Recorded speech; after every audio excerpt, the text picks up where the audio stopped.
ವೀಕ್ಷಕ ಪ್ರಭುಗಳಿಗೆ ನಮಸ್ಕಾರ. ಹೇಗಿದ್ರಿ ಎಲ್ಲರೂ? ನೀವು ನೋಡ್ತಾ ಇದ್ರೆ ಕಿಡಿ ಟಿವಿ ಕನ್ನಡ. ನಾನು ಪ್ರವೀಣ್ ಹಟ್ಪರ್.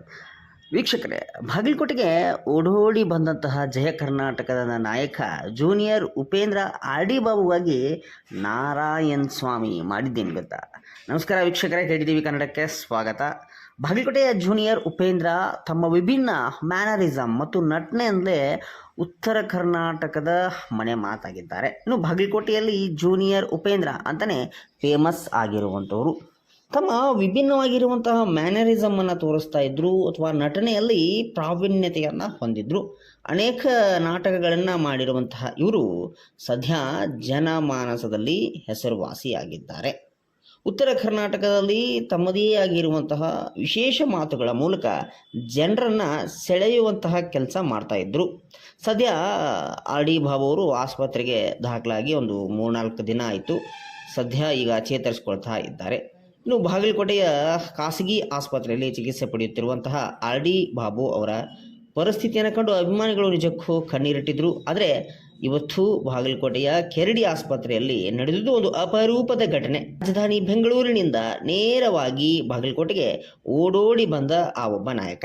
ಹಾಗಾದರೆ ಯಾರು ಅಂತ ನೋಡೋದಾದರೆ, ಆರ್ ಡಿ ಬಾಬು ಅವರ ಕೈ ಹಿಡಿದು ನಾನಿದ್ದೇನೆ ನಿಮ್ಮ ಜೊತೆ ಅಂತ, ಭಯ ಪಡಬೇಡಿ, ನಾನು ಯಾವಾಗಲೂ ನಿಮ್ಮ ಜೊತೆ ಇರ್ತೇನೆ ಅನ್ನುವಂತಹ ಮಾತನ್ನು ಹೇಳಿದಂಥವ್ರು ಇದೇ ನಾರಾಯಣ್ ಸ್ವಾಮಿ.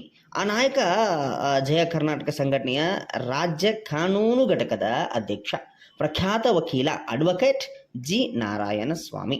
ಆರ್ ಡಿ ಬಾಬು ಅಂದರೆ ಬಾಗಲಕೋಟೆ ಜನರಿಗೆ ಬರೀ ಒಬ್ಬ ನಟನಷ್ಟೇ ಅಲ್ಲ, ರಿಯಲ್ ಸ್ಟಾರ್ ಉಪೇಂದ್ರ ಅವರ ಧ್ವನಿ, ನಡವಳಿಕೆ, ತದ್ಭಾವ, ಅದೇ ರೀತಿ ಮಾತನಾಡುವಂತಹ ಕಲೆಯನ್ನು ಹೊಂದಿರುವಂಥವರು. ವೇದಿಕೆಗಳಲ್ಲಿ ಜನರನ್ನು ರಂಜಿಸುತ್ತಾ ಈ ಕಲಾವಿದ ಇವತ್ತು ಆಸ್ಪತ್ರೆಯ ಹಾಸಿಗೆ ಹಿಡಿದಾಗ ಇಡೀ ಬಾಗಲಕೋಟೆ ಒಂದು ಕ್ಷಣ ಕಣ್ಣೀರಿಟ್ಟಿತ್ತು ಅಂದರೆ ತಪ್ಪಾಗಲಿಕ್ಕಿಲ್ಲ. ಬಾಗಲಕೋಟೆಯ ಕೆರಡಿ ಆಸ್ಪತ್ರೆ, ಆಗಲೇ ಹೇಳಿದ ಹಾಗೆ ನಿಮಗೆ, ಅವರು ಅಲ್ಲಿ ಒಂದಿಷ್ಟು ವೈದ್ಯಕೀಯ ನೆರವು ಮತ್ತು ಆರ್ಥಿಕ ಬೆಂಬಲ ಅಗತ್ಯವಿತ್ತು. ಈ ಒಂದು ಸುದ್ದಿ ತಿಳಿದಂತಹ ಜಯ ಕರ್ನಾಟಕ ಸಂಘಟನೆಯ ಈ ಕಾನೂನು ವಿಭಾಗದ ಅಧ್ಯಕ್ಷರು ಏನಿದ್ದರು, ಅವರು ಆಸ್ಪತ್ರೆಗೆ ದೌಡಾಯಿಸಿ ಯೋಗಕ್ಷೇಮವನ್ನು ವಿಚಾರಿಸಿದ್ದಾರೆ.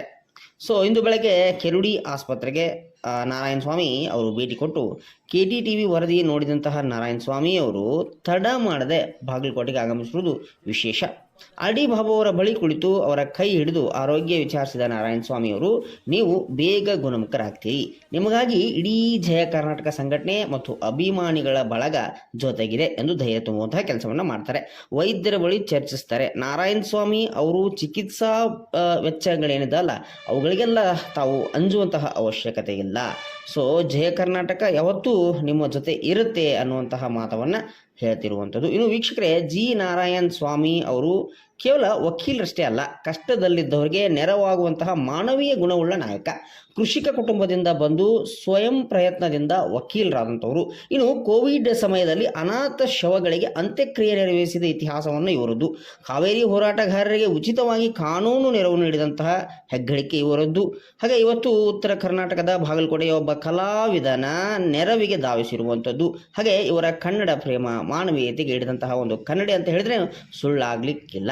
ಆರ್ ಡಿ ಬಾಬು ಅವರ ಕುಟುಂಬದವರ ಜೊತೆ ಮಾತನಾಡಿದಂತಹ ಇವರು ಯಾವುದೇ ಕಾರಣಕ್ಕೂ ಧೃತಿಗೆಡುವಂತಹ ಅವಶ್ಯಕತೆ ಇಲ್ಲ ಅಂತ ಹೇಳಿ ಧೈರ್ಯವನ್ನು ಹೇಳಿದ್ದಾರೆ. ಕಷ್ಟದಲ್ಲಿದ್ದಾಗ ಧಾವಿಸಿ ಬಂದು ಬೆಂಬಲವಾಗಿ ನಿಲ್ಲುವುದೇ ನಿಜವಾದ ನಾಯಕತ್ವ. ಜಿ ನಾರಾಯಣ್ ಸ್ವಾಮಿ ಅವರ ಈ ನಡೆ ನಿಜಕ್ಕೂ ಶ್ಲಾಘನೀಯ. ಬಾಗಲಕೋಟೆಯ junior Upendra R D Babu ಅವರು ಶೀಘ್ರದಲ್ಲೇ ಸಂಪೂರ್ಣ ಗುಣಮುಖವಾಗಿ ಮತ್ತೆ ತಮ್ಮ ಹಳೆಯ ಶೈಲಿಯಲ್ಲಿ ರಂಜಿಸಲಿ ಅಂತ ಹೇಳಿ ಎಲ್ಲರೂ ಆರ್ಥಿಸೋಣ, ಹಾಗೆ ಪ್ರಾರ್ಥಿಸೋಣ. ಆರ್ ಡಿ ಬಾಬು ಅವರು ಬೇಗ ಚೇತರಿಸಿಕೊಳ್ಳಲಿ ಎಂದು ಕಮೆಂಟ್ ಮಾಡುವ ಮೂಲಕ ನಿಮ್ಮ ಹಾರೈಕೆಗಳನ್ನು ತಿಳಿಸಿ. ಈ ವಿಡಿಯೋ ಇಷ್ಟವಾಗಿದ್ದರೆ ಲೈಕ್ ಮಾಡಿ, ಶೇರ್ ಮಾಡಿ ಹಾಗೂ ನಿಮ್ಮ ನೆಚ್ಚಿನ ವಾಹಿನಿ KTTV ಕನ್ನಡವನ್ನು ಯಾವಾಗಲೂ ಬೆಂಬಲಿಸಿ. ಧನ್ಯವಾದ. ವಂದೇ ಮಾತರಂ.